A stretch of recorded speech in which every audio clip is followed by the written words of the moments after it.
It's not the easiest track for jockeys, a 7-furlong course, even in a small field. There's quite a sharp left-hand bend soon after the start, and if you want your horse to settle and drop in, you risk the chance of giving ground away. Equally, if you ping out and go, because you're sort of reining steadily, so to speak, to come round the bend, you can get horses run a little bit freely as well. Mukhtab into 9 to 2, Royal Rebel out to 8. Will Colosseum strike for the Magnia team again? Graham will tell us. Every chance, Jim, every chance. And Colosseum keen to lead, wasn't he, Mick Kinnan? Keen to get a good break from that 6th stall. Takes the steady pace with Auction House for the first furlong. Auction House much more tractable today. We noted him going down to the start in a very fluid style, very fluent. Petrus moving through the inside in brown and orange. Sitting on the inside of that one is Royal Rebel. Iskan sits midfield. Colosseum holds a good position and racing with a lot of enthusiasm as they come to make this turn into the top of the home straight. The back marker is Wallace. Iskan near Larson first as they make the final turn. It'll be interesting to see, electing to keep the far side next to that far rail. Leslie noted as the faster ground inside the last half mile then. Auction House going for home, cleared by 2. Mukhtar comes through to second, the Hills brothers first and second. Colosseum goes Petrus in 4, Wallace. They're just leaving Royal Rebel behind a little bit. Iskan got a stretch now and really work hard. Mukhtar is travelling well the outside of Auction House, who raises the game again. They come past the 2. Pink cap, Auction House, blue colours, Mukhtar coming home well. Between the pair, Colosseum gets an opening and stretches and starts to come home in good style. They flash past the furlong pole and Auction House has made all the running. Here comes Colosseum with a mighty stride. Auction House, Colosseum. Auction House strides up towards the line to make all to win the 8 in good style. Colosseum is second, Iskan back in third, and then Wallace in 4, and the other 3 in the heat in last place. A very good performance this by Auction House.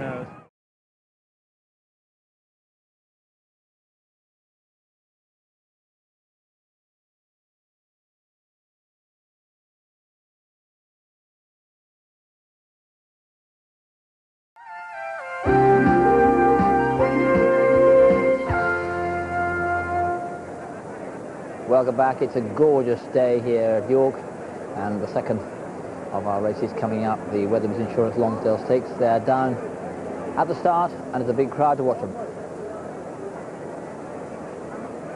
Lonsdale runners are non-handicapped since 1981.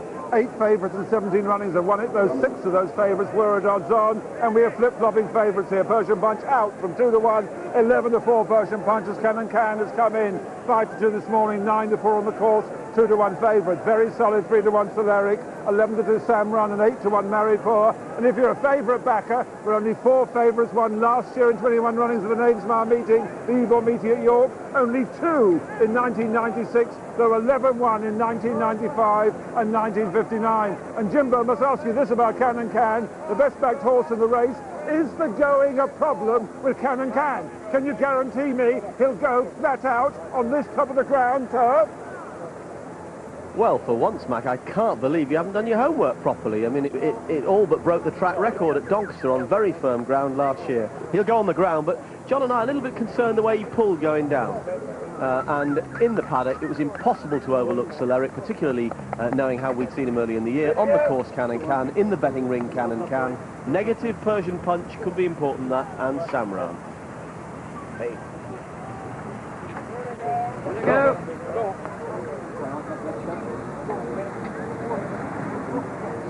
Soleric goes in. Cannon Can to load.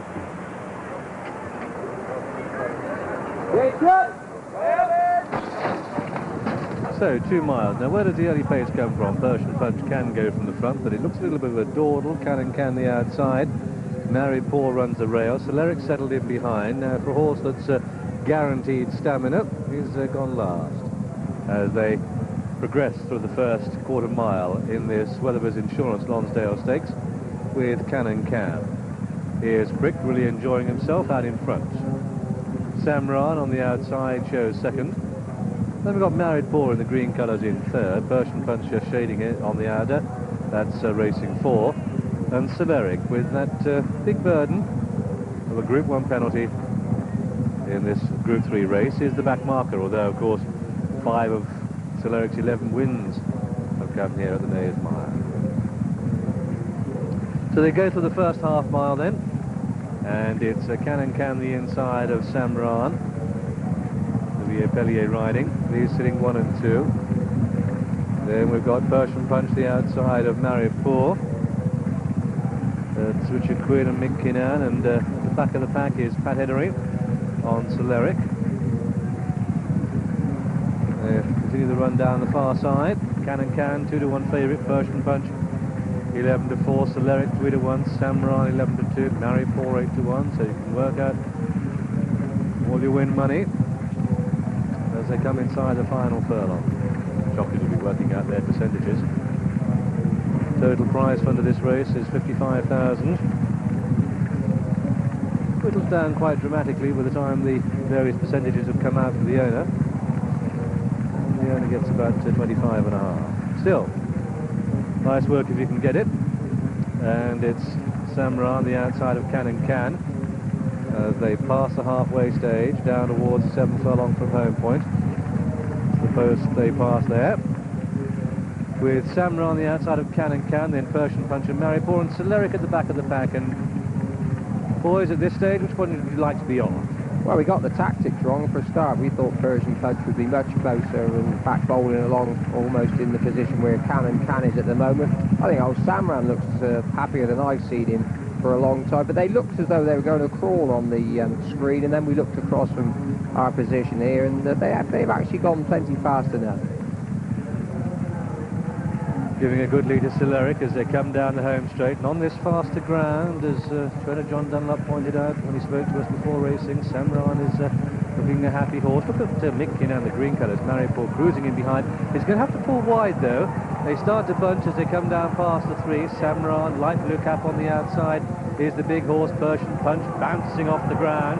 Here comes Celeric, and Pat's just keeping Maripoor in there as they come down past the 2. It's Persian Punch first to the punch. Celeric on the left, the black cap. Green cap is Maripoor. Won the Queen's Vase by a head, so he's a tough performer. But it's Celeric, despite the big penalty, who's launching himself at the line. And Celeric on the course he loves. But Persian Punch is coming back, and Maripoor rallies. What a terrific race. It's a head-to-head as they race to the line. Persian Punch, Celeric, Maripoor for me, the 1, 2, 3, and then Can.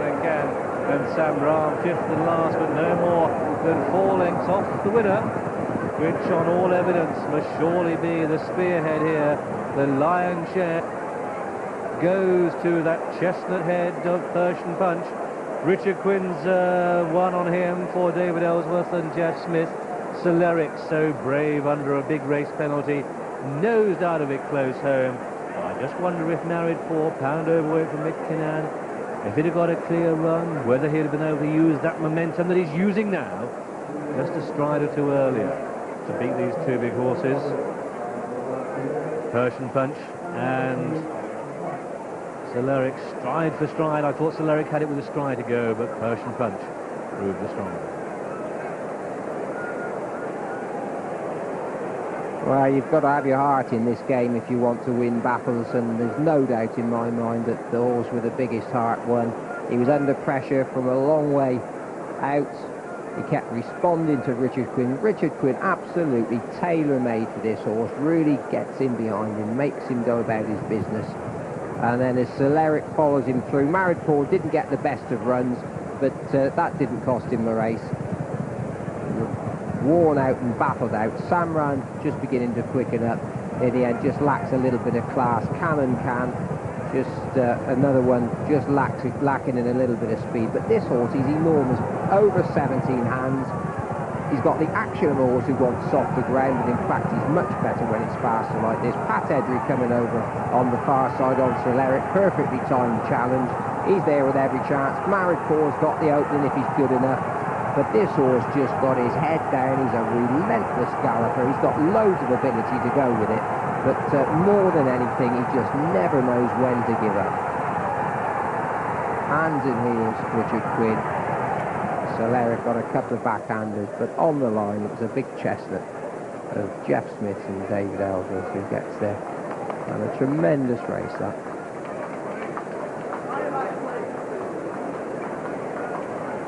Big screen in the centre of the course showing the pictures that you've been seeing at home. And it looks as though Persian Punch wins the races 11-4. Clear second favourite Persian Punch, with Soleric second at 3-1 Soleric, fourth last year and the winner 2 years ago. Looks to be runner-up today, with Married Poor third, sent off at 8-1. Can back down to 2-1 favourite, finished only fourth. I still query that horse on this really fast ground, whatever Jimbo says. But Persian Punch, 11-4. Courageous stayers. Anybody wanting to do away with staying races, are yet another example of the thrills they bring the turf.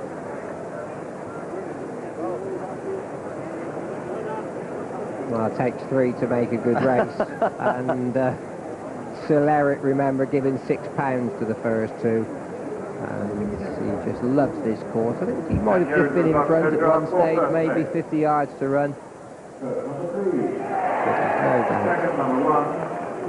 About the winner, they've just called it out now. Winner number 3, Persian Punch. Number 3, Persian Punch. Second, number 1, Soleric. Third, number 5, Married Poor. Fourth horse, number 2, Can. Kieran Fallon, who weighs in on Number 4, Samurai. Can about to take his place. Max entitled to his opinion. We've got to set the record straight, though. He asked a question and I gave him the straight answer. I didn't say it would win, but it has got high-class form on firm ground. Not good for firm ground, Can. He wasn't good enough today. But if ever a jockey was made for a horse, I mean, plenty of jockeys have won on Persian Punch. Ray Cochrane and Walter Swinburne, all strong riders. John Reader rode him last time. But Quinny has got, I think Frankie Dettori said, lungs like Michael Indurain. And his style is allied to this horse's rugged galloping style. It's just a formidable combination. Number 3, £1.80. Number 1 paid £1.80. John, I don't think I've come across anybody that's ridden to any degree in racing, with people like yourself, 1 or 2 of the other jumping lights, John Oaksey, Prof, and they all drool that they'd love to sit on this. Yeah, he looks as though he'd make a good jumper. He's plenty big enough. And sometimes you look at the horses with lots of size and you go, oh God, they'll make a nice jumper. And they're not always the best. Sometimes they're just a little bit clumsy.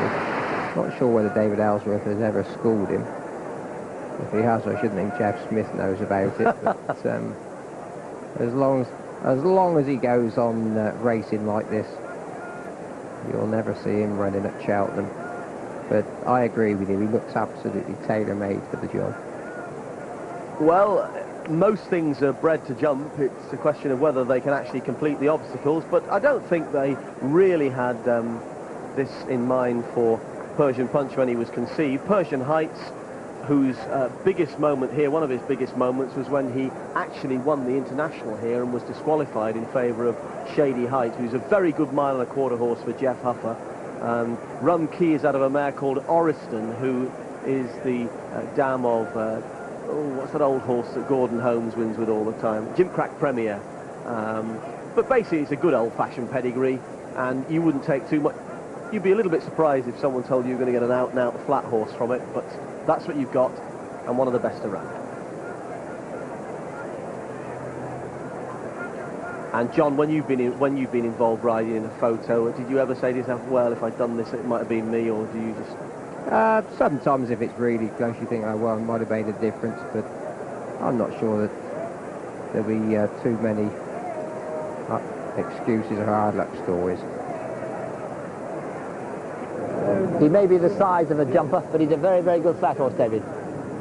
Oh yes, he's on several group races now, hasn't he? He stays very well. He's a proper stayer. And David, getting him to the peak, he won so well at Sandown. What, in your view, think went wrong at Ascot? I've been asked that question so many times, and honestly, I do not know. I mean, he's run 2 disappointing races at Ascot, and it's been well documented. We thought the first year it was the stalls, but there was no excuse this year, and he didn't run much better. And David, you know, you've got him tuning your horses. Did you feel today that he was really in song beforehand, or were you one of those? No, he done a really good, honest preparation. I knew he'd run a big race. I thought that Can and Soleric himself, you know, they'd beaten each other before, and it could have gone any way. But there's a little bit left. Our horse could improve a pound or two, I think. Well, here's the man who's on him. He's a big horse to push, Richard. He's a big tall horse with a great big long stride. But very brave and very genuine. How hard is he actually to drive compared to a say little filly? Well, it just you got to go with the horse's stride pattern. It doesn't matter if there's a short come with filly or a big strapping colt. You can only go as fast or as slow as the horse's stride will allow you to go. And these are horses that everybody knows and you know very well. Celeric comes to you. He looked to come and ditch you, but do you think you bite back? You know he doesn't in the short run, doesn't he? Yeah, well, we didn't go. I mean, my fellow would be best suited by end-to-end gallop. We didn't go that quick today. I set him a light 4 out, and Pat's coming in half length up on the furlong pole, and that gave me a great chance of having him back. So I know he gets there nigh. So he gave me a second chance to win the race. He looks very well balanced. Will he jump a hurdle, jump a fence? I wouldn't know. David? He's the man. Well, Richard's ridden over hurdles for me. I thought he might be just different. Big fence in front of you. Yeah, no, I have actually popped him over a hurdle, and he does equip himself very well. But the immediate target might be something in the southern hemisphere, like the Melbourne Cup, in fact. It'll be very nice to accompany you there. Thank you.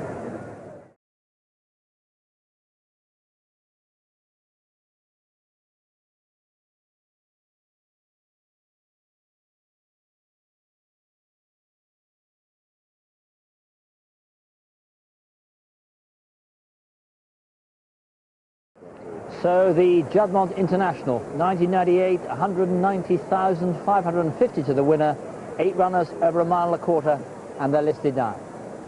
Al Mushtarak is ridden by Ray Cochrane, 20-1. Faithful Son, 9-4 favourite, Frankie Dettori. Polar Prince, 33-1. Philip Robinson. One So Wonderful, 5-1. Pat Edery. Chester House, 11-4. Kieran Fallon. Limpid, 11-2. Olivier Pellier. Exclusive, 11-2. Cash Asmussen. Kitzer, 20-1. Mick Kinnan.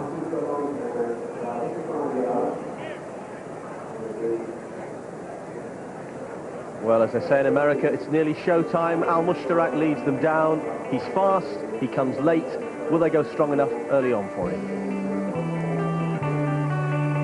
Faithful Son is the form horse. He's beaten only once at this distance. He sets a standard for the others to follow.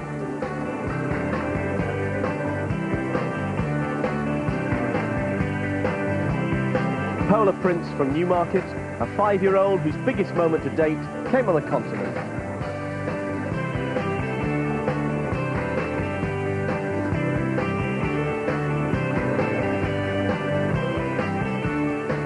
Chester House has behaved himself in the parade. So far, so good. If he puts it all together, he could be the one to give Faithful Son most to do.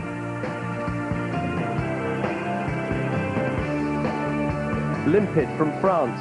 So impressive last time. This is a tougher task, but his jockey reckons he's up to it.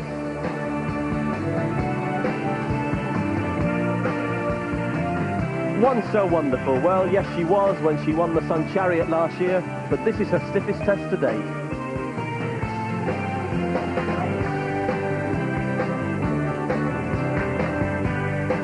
Exclusive, beautifully bred, and a Royal Ascot winner. Can she do it against the Colts?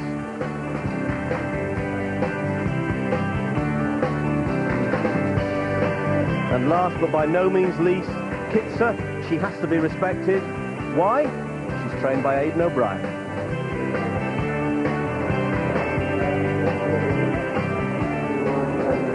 So as the runners parade, this is how they bet on the Juddmonte International. Faithful Son, favourite, 9-4. Chester House, 11-4. One So Wonderful, 5-1. Limpid, 11-2. Exclusive, 11-2. Al Mushtarak, 20-1. Kitzer, 20-1. And Polar Prince, the outsider, 25-1.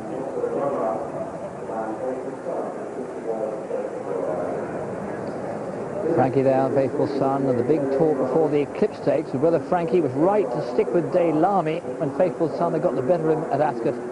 The race showed that Frankie got it right, but not by much. The grey is De Lamy. Here comes Duck Row on the outside in the straw jacket of the Duke of Devonshire. The Wheel of Fortune has taken 30 years to run with Park Top, but De Lamy is the one to beat now. The grey De Lamy on the outside is Duck Row behind in the white cap Faithful Son. At the back is Insatiable. He's done enough. They come now to the final furlong, and it's De Lamy who strikes and goes for home, but look behind Frankie, because here comes Faithful Son. John Reed, the white cap. They're inside the final furlong now. The grey De Lamy, the white cap Faithful Son run. He's trying to close. They've gone 4 clear of Central Park up towards the line. It's going to be De Larby's day. He takes it to Faithful Son second. Faithful Son, he ran a cracker in the eclipse, but he did cut him off the pace. So where will the pace come from in this international? With us is Michael Tanner, who doesn't just predict the race. This last year, he predicted the whole rhythm of it. Specialist in sectional times, of course. Where do you see the pace in this race? I think it's a much harder race to call this year, Bruff, and the pace could be hard to find without what I'd call a professional pace setter. The yardstick's the same. If they look for the time at the 6th pole after the first 4.5 furlongs, if that's 55, 56 seconds, that's about spot on. If they go slower than that, let's say it's Faithful Son trying to make all like Halling did a couple of years ago, if he's slower than 55, 56, he's going to be vulnerable to the speed horses, the exclusives, and I think Limpid in the final quarter. So you've got to look at 56, just where? So we think of passing the 6 furlong pole, that's after 4.5 furlongs. That's a wonderful yardstick in this race. You see the 6 furlong pole clearly, yeah, you see it very clearly, and it's a wonderful yardstick as to how fast that early gallop is. If he's much below 55, 56 seconds, it's going to give more of a chance to the gallopers like himself and Chester House. But of course, if they go too fast and they take each other on and cut each other's throat, then you could see come from behind a horse like, say, Al Mushtarak, if he gets the trip, sailing through without any great speed, because the others are exhausted. It's a very difficult race, very open this year, I think. I'm hedging my bets. We'll talk later. Yeah. 9 favourites and 26 runnings have won the Judd Monte, and in that 26 runnings, 10 3-year-olds have won it. There are 4 3-year-olds here today, and easy to back is this Chester House, who's gone up from 5 to 2. They're now calling 3 to 1 Chester House, with Faithful Son put in the top of the head, the 9 to 4 favourite. Hills were top this morning with 5 to 2. That was taken, but this is a quiet betting heat. I can't remember less money going on to a Judd Monte in many, many years as going in here. No real confidence at all. I go down your card, 16 El Mushtarak, bit of money for that from 20 to 1, 9 to 4 Faithful Son, and Polar Prince. The owner, Christine Stevenson, begged me not to call Polar Prince the rag. I won't. Double carpet, 33 to 1 it was. It's now 20 to 1 against that Polar Prince. 11 to 2 now, One So Wonderful. 3 to 1 Chester House, 11 to 2 Limpid, 11 to 2 against that Exclusive, and 20 to 1 against Ketzer. There's no guidance down here. No one really fancies any of these horses. Wide open betting. They're even backing the 2 so-called rags, Al Mushtarak and Polar Prince, at decent prices. Well, this used to be known as the Great Ebor meeting. Not called the Great Ebor anymore, but a great crowd has still packed the many and varied stands here.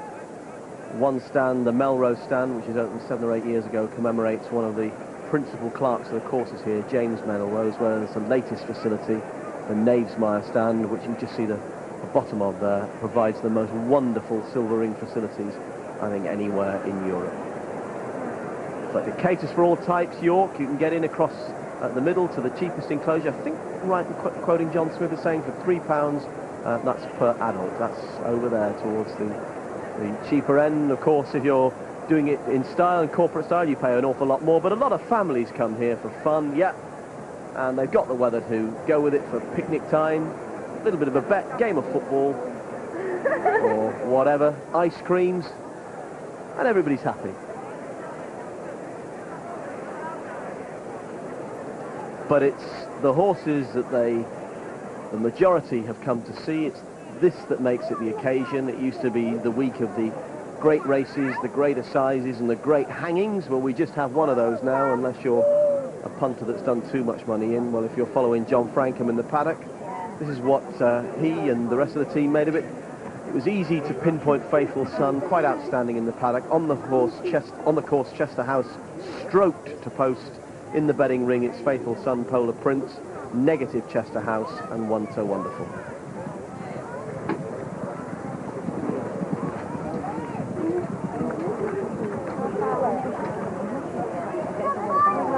Well, Limpid improved dramatically for his last run, where he had a horse of Godolphins, Al Mukhtarapel, behind him. He also had a horse who finished runner-up in the French Derby behind that. Top-class form. Came from off of a... It could actually be a similar to a race to what we're going to get here this afternoon. Hasn't got any great gallop, and he quickened up really nicely. John, just explain. Olivier Pellier has as good as what I would say, as good a hands as anybody you'd see on a horse. Somebody asked me that the other day, that everybody's got hands. Explain the specifics of it. Well, it's the ability to know just how much to give with them when horses are pulling, so that you find a balance between them pulling and you wanting them to settle, and so that you can conserve the amount of energy that they're expending. And some horses, it's a feel. But people with good hands, it's basically a feel. It's from the second, if he was to just jump off now and go into a canter, he would, it's a question of him relaxing his body and just drop his hands on the horse's withers, and he'd jump off really happily and quite relaxed, whereas somebody else might just grip a little bit tighter with his knees. The horse would then just be that little bit more anxious to get going, and it sort of just accentuates any problem that might already be there.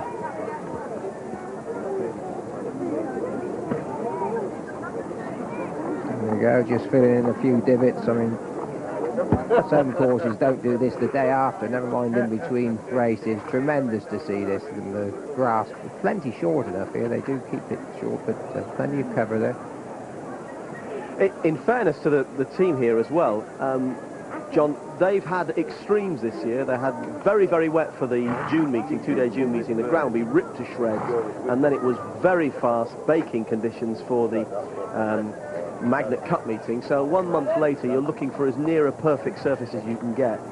And this day and age, you can't afford to put too much rain on with watering as well. This horse, has, relatively speaking, has behaved very well, John. Yeah, much better this afternoon. He's actually third in the Acomb last year, and then ran well in the Prince of Wales behind Faithful Son. Apparently he's improved tremendously at home, and he's obviously a horse with plenty of ability. Just got himself quite warm beforehand. Had a nice confidence booster at Newbury in the Stevenson Stakes. Absolutely hacked all over Lebec and Poseidon. One So Wonderful's had 7 races, only been defeated once. That was first time after this year, where she obviously wasn't right, ran a bit soft at Goodwood, but a convincing winner of the Sun Chariot Stakes last year. Looks well enough in herself.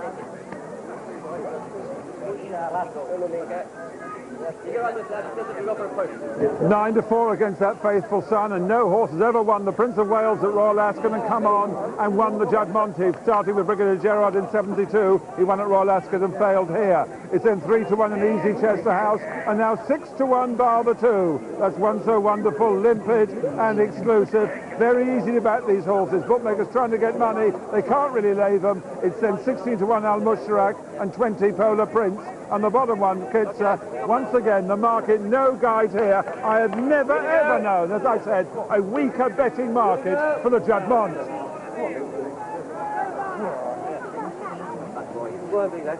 Limpid is a shade reluctant, but the blind has worked wonders. And from the blind to the all-seeing, here's Gigi. Chester House has dispensation to go in last. Good to see a farm runner making this a truly international occasion with Aidan O'Brien, of course, Kitson lined up. Here we go. Kick away. So where does the early pace come from? And nobody is that keen to go on through the first half furlong. It's Frankie on Faithful Son that is determined to go on now. Determined to go on Faithful Son. One So Wonderful sits second, tracking the outside Exclusive.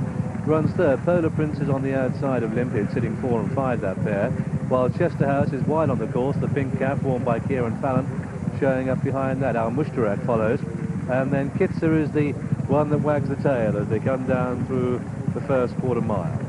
With Faithful Son under Frankie Dettori, the man who's monopolised this race in the past. Exclusive, Cash Asmussen called in for the ride, sits second, sharing second with One So Wonderful, black and white spots next to the rails. Polar Prince of the black sleeves is position 4, white sleeves, Limpid is in 5, and they've gone through the first quarter mile in good pace, and they come down past the 6 with Faithful Son leading, to Exclusive in second, to Once So Wonderful showing in third. Then Once So Wonderful in 4 and Polar Prince is 5. They're probably just a tad on the slow side, so watch for a finisher on the outside. Here comes Ch4, Limpid yet to play his hand. Al Mushtarak and Kitzer still sits at the back. They come down the home run, jockeying for position. Kieran Fallon's trying to quicken the tempo with Ch4 the outside. Exclusive is going with it, with Faithful Son the inner, and Once So Wonderful. Kitzer starts to pick up. Al Mushtarak covered up. Limpid just being ridden along, just hemmed in a little bit. Faithful Son yet to be passed. Here comes Ch4, Once So Wonderful next to the rails, a quarter of a mile to go. Pink cap Ch4, blue cap Faithful Son, red colours Exclusive, white cap the rail. That's Once So Wonderful, Limpid in behind. Kitzer for Aidan O'Brien the outside is coming with a strong run. They race inside the final furlong. It's Ch4, Faithful Son rallying. Once So Wonderful next to the rail. It's a wave of 3 as they drive to the line. And at the line, a photo to the outcome of the Judgment International. Is it Faithful Son? Is it Once So Wonderful? Is it Ch4? Limpid's back in 4. Then Kitzer, and behind these came Exclusive. Behind Exclusive, the outside is Al Mushtarak. And behind Al Mushtarak was Polar Prince. And it's on the nod. That is a close call. The judge calls a photo. The blue colours. In the centre is Faithful Son, nosing it with next to the rails, Once So Wonderful. And in the pink cap stand side, Ch4. It's a wave of 3 to this Group 1 thriller.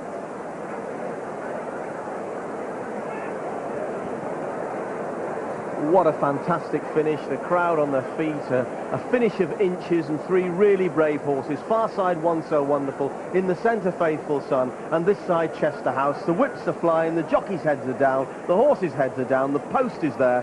Who's got it? We don't know. Well, a lovely horse this. He reminds me of Halling in many ways. He's so graceful the way that he moves.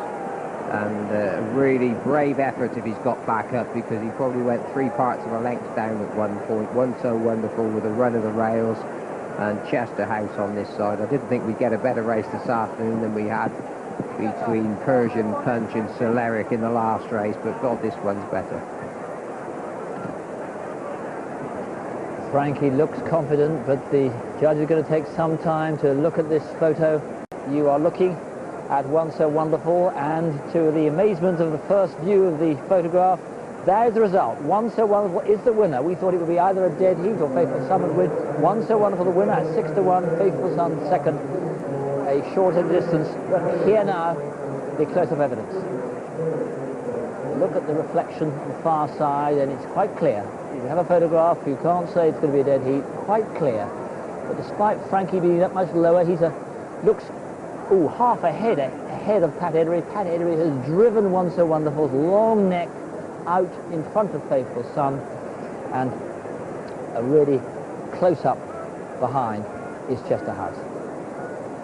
Really remarkable how the bodies of the jockeys are so different from the noses of the horses. You can't imagine of that.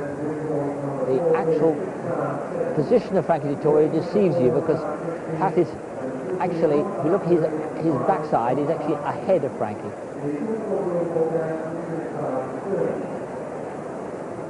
And this was, Ruka Kumani came here before, this was the moment when they heard the result.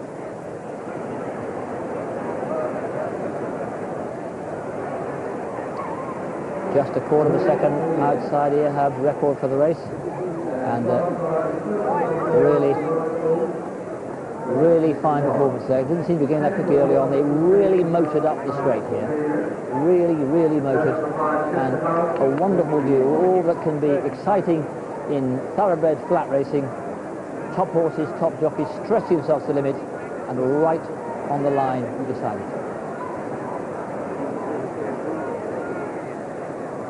There was more activity down in the ring than there was after the race than before the race, with Once So Wonderful offered at 2-1 against getting the photograph, wins the Judgment at 6-1. Joint 4 favourite, that's Once So Wonderful. Beats Faithful Son 9-4 favourite, with Ch4 third at 3-1. The distances, of course, as you saw, 2 short heads.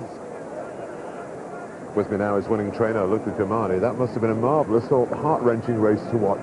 It was really, because all the way up the straight I kept thinking she's going to do it, she's not, she's going to do it, she's going to get there, and she's not, and the three horses were locked in a fantastic battle, and it's actually a shame that any one of those three had to lose. Anyway, we were lucky we got out on top at the end. Watching the freeze frame, I wasn't too sure. I thought her head was in front, but then I saw Faithful Sun's bottom was way ahead of our bottom. And then I remembered our filly is rather long, so I thought maybe we're still there.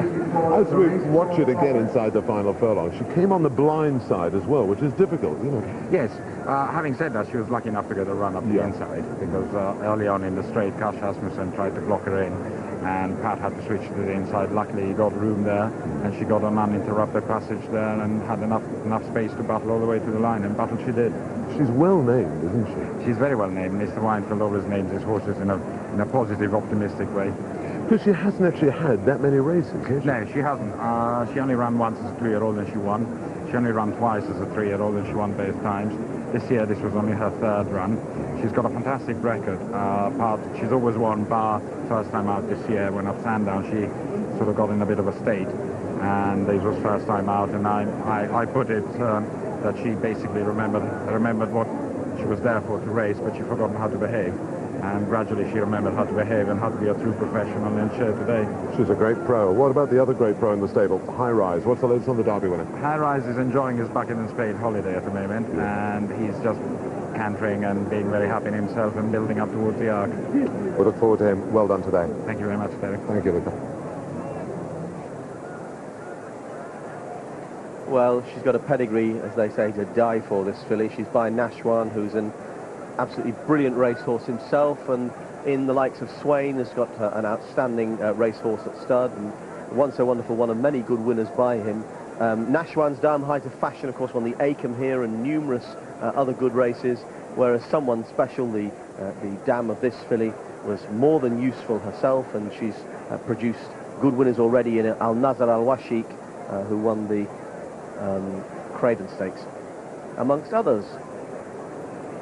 A real ding-dong. We didn't think you'd got that. Well, you know, I wasn't sure because, you know, when I pulled up, everybody was shouting, "Frankie, well done." So, you know, I knew it was close, and my filly just kept responding. She was tough, and she gave me everything to the line. She's a good filly. One of those races where they seem to wind it up all the way up the straight, because it didn't seem to go very quickly early. They'd nearly broke the record. We went a nice pace, but not fast. Frankie just went a nice pace to suit his own horse, and then from the turn we just kept lengthening all the way to, from, you know, say 4 furlongs from home, and we quickened all the way to the line. You don't really get 3 in a row back in that, usually one or the other. Yeah, well, you know, the 3 horses are all good. My filly, she was unbeaten till her last start, well, her first start this year, and something was wrong there. She got upset because she's a quiet filly. And today she was in great form, and the trainer said she'd been working really good, and all the vibes were there. Just hope that, you know, everything goes well in the race. And for yourself, those last 100 yards, I mean, you know York so well, but do you actually physically know where the winning post is? Well, you know where the line is, but it's trying to get your horse on it, you know, in front. You know, my filly just kept, she's really tough, and she put her head down, and I think that's what won of the race. She had her head down, and the other horse just came up. It's a long time. Look, I haven't won the race in the last 10. Did you win it way back? I won it. I think that's 5. I won it. Well, before it was Jumpman. You won it with the O'Brien players. Yeah. I saw you. Yeah, they're good horses. Well, I'm back on one today. Pat, you're not 21 anymore, but the physical side of it seems to be still just as easy as ever for you. Oh yeah, I'm doing all right. I've been 71 winners. Things are going well. 72 now, and then you know, I was very lucky. Mr. Kamani often gives me good rides and good races, and today it worked out great. It works quite great, Mr. Ebor. Thank you very much. Thank you. And Pat Edery wins his 4th Judgment, all of them in the early 80s when he had a hat-trick with Calais, Assert and Belledale Flutter. And she was the 6th time the filly has won the Judgment. In the Groove in 1990, and Triptych has won it twice, and also won it was Dahlia twice in the 70s. And Valuka Kamani, his 2nd Judgment, he won it with Comanche Run in 1985. And as for that Faithful Son, the runner-up, one punch under 15,000 to 6, that £6,000 on at 5 to 2. No horse has ever yet won the Prince of Wales at Royal Ascot, starting with Brigadier Gerard, who failed here. And in the 90s, horses to have won the Prince of Wales and failed in the Judd Monty were like Bosra Sham, First Island, Muterum, Stagecraft and Batube. So a desperate race that's still proving to be on the stats for the Judgmont. A fair result for the bookmakers. That Oh So Wonderful was a 6-to-1 chance with its starting price. Corals were top price this morning with 5-to-1. Other firms went 4-to-1 and 9-to-2.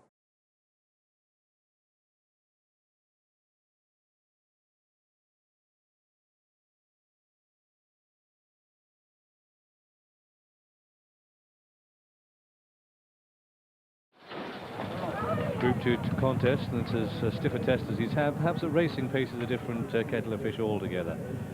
They go through the first furlong at quite a fair lick here, and it's Rabba keen to lead.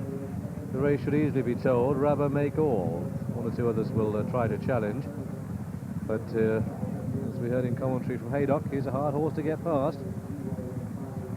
So it's Rabba leading, Hitman in second, showing third the Glowworm. Prolix a little bit difficult to settle going for. Sea Wave in the Blue Jacket racing 5, and Light Blue is Peak Path at the back of the pack. Going to be asked to quicken and stretch as they go through the first quarter mile. It's Rabba that shows the way, and in a much more even tempo now. He's gained the rail position from stall 5, so he's keen to get there. Hitman tried to hand him off in the first exchanges, but sits second now. In third is the Glowworm, moving quite well. Michael Hills in the red and blue hoop cap. Pink cap the outside is Prolix. Darrell Holland on this horse. Got a very round action, that chap. Sea Wave going up in class here. Frankie Dettori. He's got the front four in his sights, and Peak Path sits at the back of the pack. So the steady tempo as they turn in. Who will seize the lion's share of this total prize fund, which came to 100,000. Group 2 race. So it's next to the rails, Rabba leading, Hitman the outside, bouncing off this ground. Back in third is Prolix, and Sea Wave is getting closer. The Glowworm is disappointing, under pressure, drops out to be last. Wouldn't mind being on Sea Wave. Frankie Dettori in fourth place, and then Peak Path closing in now. 2.5 to go, next to the rails. The striped cap Rabba, check colours on the outside is Hitman. Here comes Frankie on Sea Wave, and a giant wave here, tidal force as they come inside the final furlong. It's Sea Wave who hits the front. The firm won the race last year with Stowaway, who is an improving horse, and surely they've got a similar time here in Sea Wave. The last two races were impossible to call, no doubt about Sea Wave. Striding home, what a splash he's going to make at the line. It's Sea Wave who wins the Voltigeur, easing down. Rabba is second, and it's very tight for third with Prolix and Peak Path both vying for third. In the end, Hitman dropped out to be last of all. 7-2 the odds of reward if you back Sea Wave, and I'm sure the Godolphin team will be harbouring big thoughts about this horse now. Frankie Dettori in the royal blue jacket of Godolphin, successful so many times. We pointed out, didn't we, that Frankie is the top jockey here at York, and all you've got to do for a passport to paradise is to back him blind. Would have been on Sea Wave, and is never in doubt. Comes home well clear of Rabharp in second place there, who was keen to lead, taken on early on, but a pat on the neck, a stroke of the ears, and this horse, does it stamp classic potential for you?